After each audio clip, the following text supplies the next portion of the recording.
pleasure. So we're here to talk about accounting. What's it like to be an accountant? What's it like to be an accountant? Was that? No, that was a question. That was the question. Well, there's different kinds of accountants. Okay. Being a CPA in public practice is completely different from being, a CPA in industry or anything else. What's it like? It's become harder and harder year after year after year because our lovely Congress has decided that you used to have the businesses with their year-end spread over the years. You'd have March, you'd have June, you'd have Aprils, you'd have Septembers. Well, and the Congress decided for some reason that if they switched everybody to December 31st, they'd raise some revenue, which is ridiculous. All they would have done is accelerate it.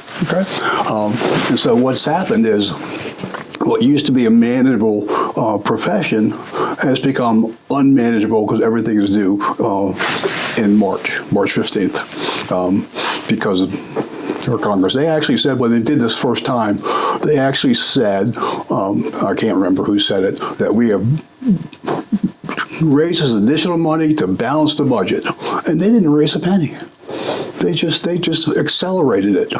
They didn't get anything extra. So do you think that's what's contributing to the shortage of accountants? Well, the thing is that people these days don't want to work the hours that you need to work to be in public practice. Okay. First thing is, you go to college and you get your degree, and you've learned absolutely nothing. Okay, you got some book knowledge, but you have no idea what the real world is like. So once you come out of college, if you decide to go into public accounting, which I did right away, you kind of hit the ground running and try to just keep up. So it's become, the last 2 years in particular have been particularly difficult. 2 years ago, the Internal Revenue Service changed the rules for certain types of entities and required some new forms, but they hadn't made the forms yet. They did this in February. The tax returns are due in March, but they hadn't made the forms yet. And nobody who has taken training, which we all take training every year, had any idea what was going on, including the guy that I used the most for training, Bob Jennings from Tax Speaker, one of the smartest guys I've ever met. He didn't even bring it up. And he doesn't miss stuff. It was just crazy. And now this year we got a new thing for FinCEN, the financial net, whatever the hell they are. Every business with less than $5 million of income has to send in information about who owns the business, including driver's licenses, relatives, and they've got no right to that information. So it's a greater workload that's becoming. I got 400 more forms to do this year. Okay, yeah, so it's just unwieldy. Okay, so can you talk about who accountants are as people? In your experience, what are they like as people? Well, they're just like any other people for the most part. You got everything from meek and mild people to total blowhards. I mean, there's no different. There's stereotype of the accountant, with the eye shade and all that kind of stuff. And I couldn't have done that because my handwriting, here's my handwriting, okay? I couldn't have done it, okay? Maybe you were meant to be a doctor. Yeah, maybe a doctor would have worked better, but so. What does a typical day look like? Well, typically, what happens, so I've got a list of what needs to be done, and I'm planning on what I'm going to do the next day, and then the phone rings, and then the phone rings again, and then you get 16 emails. You get clients sending you stuff. I had a client send me something, not this summer, the summer before. It was a letter from the state of Maryland, and what the letter said was that we've received your information and no further action is necessary. And so she had to send me an email and call me on the phone and ask, what does this mean? I said, what do you mean, what does it mean? It says they received the information. There's no further action necessary. So I guess it's hard to believe with the IRS that. I got mad at her. I lost my temper. What do you foresee as the future of tax and accounting? The future, I mean, what was the word? Of tax and accounting. Well, the way things are going now, small firms will be going away. Okay, sole practitioners are not going to exist. Small firms, 5, 6, 10 people, which is the majority of firms, they just don't have anybody to work, and they're going to end up going away. And so what that means is that the big guys will just consolidate, raise everybody's fees. But we're heading towards the point where there's nobody who wants to do any work. Nobody wants to work 60 hours a week or 70 hours a week because, during tax season, it's not unusual for me to work 80 hours a week. And I'm getting pretty old, and that's hard to keep up. Hard to keep up. I mean, it's... So, and you can't find anybody who wants to work. Well, you can find some people, but they're not qualified to do anything besides put on their slip-on shoes. So, could artificial intelligence do your job? Nope, absolutely not. Absolutely not. Tax returns, there's rules, okay, for tax returns. In fact, for every year, the American Institute of CPAs would put out a test or tax return and have people complete it and send it in, and they compare them all. And for the most part, they're almost all different, okay? Almost all different. Wow. Because there's different kinds of tax preparers. There's the it says this, and that's what it is, and I don't care what. I'm doing it this way. That's one thing, yes, guy you don't want. And then there's other people who use judgment and say, well, I know it says this, but here's what really happened. And so this is crazy. So you got to know who your preparer is. You got to know what his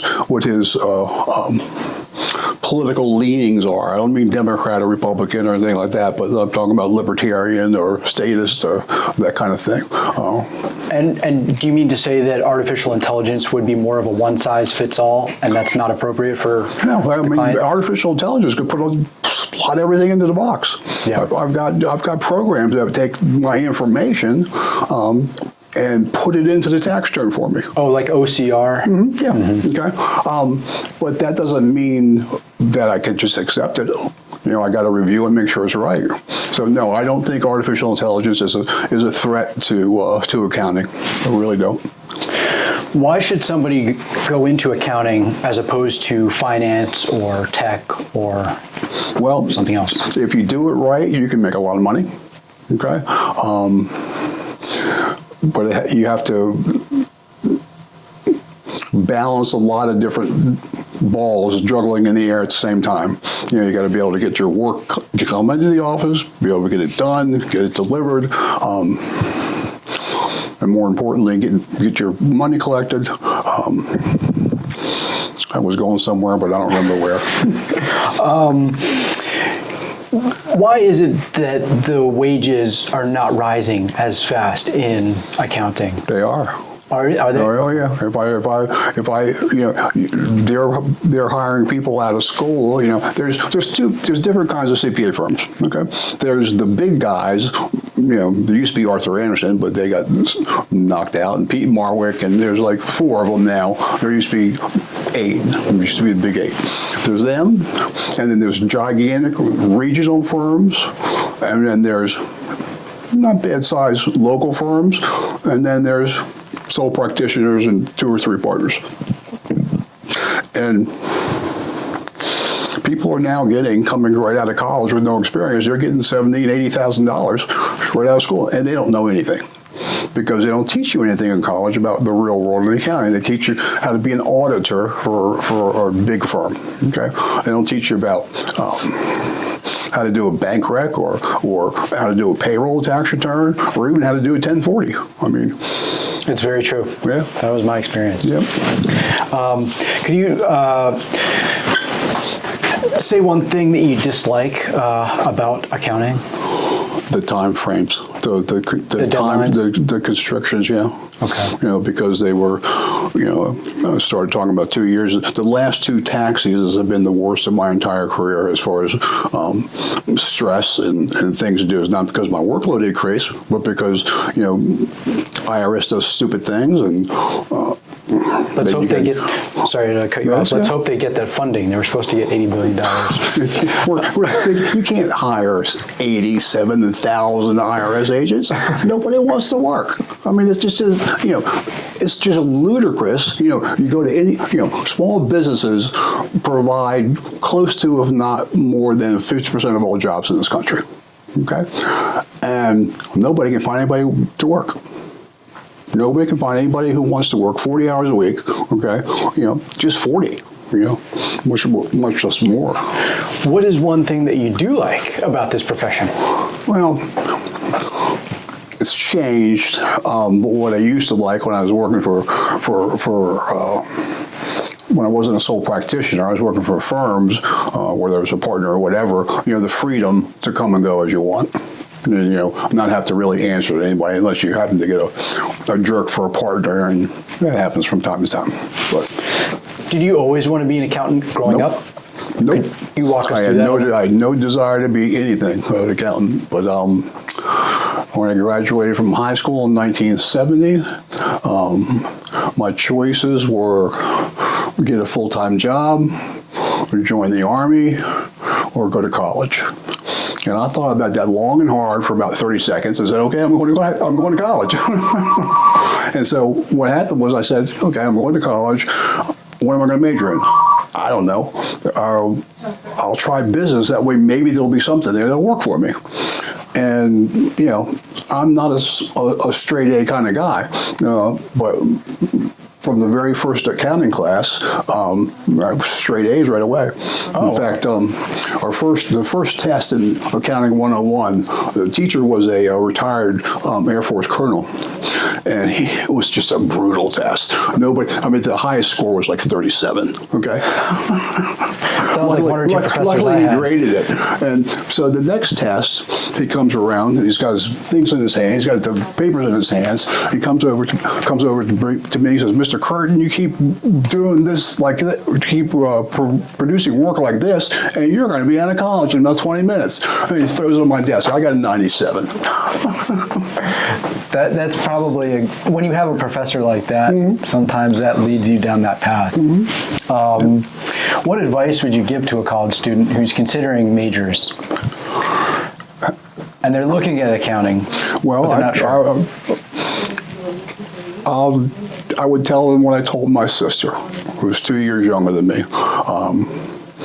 This was like 1975, 76.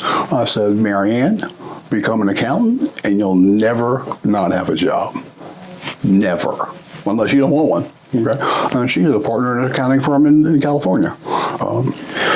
Are you and her math people, numbers people? Oh, no. I went to summer school every year from 7th grade through 11th grade. Took a math course every summer.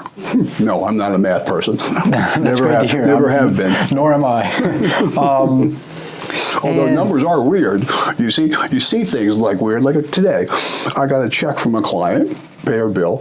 The amount of the check was $1,480, and the check number was $1,480. It's just you see little weird things. Where are your Excel skills at? Are you a Jedi Knight, Jedi Master, or Jedi Grandmaster? We're talking with Excel? Yes. Well, first of all, I hate Excel, okay, because it rounds, okay? It rounds numbers. So if you've got percentages, they won't add up to 100, okay? They round. Lotus 123 is what it was, the first one. Mediocre at best. Mediocre at best. Is there anything you'd like to add? Any parting words of wisdom or anything like that? Well, if you wanted to